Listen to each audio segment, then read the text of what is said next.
Guys, আজকে চলে এসেছিলাম একসাগরে। তো একসাগরে এসে আজকে একসাগরে একটা অনুষ্ঠান হচ্ছে, তো মানে অনুষ্ঠান বলতে পুজো হচ্ছে, তো সেখানে এসেছি। দেখো কত মানুষজন, সবাই খাচ্ছে। আর ওই দেখো ওখানে মহাদেবের একটা মূর্তি, আর এখানে ভাই তিননাথ ঠাকুর।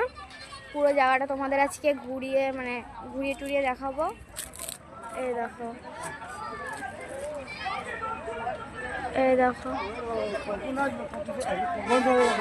দাঁড়াও তোমাদের ভিতরে যে দেখাচ্ছি।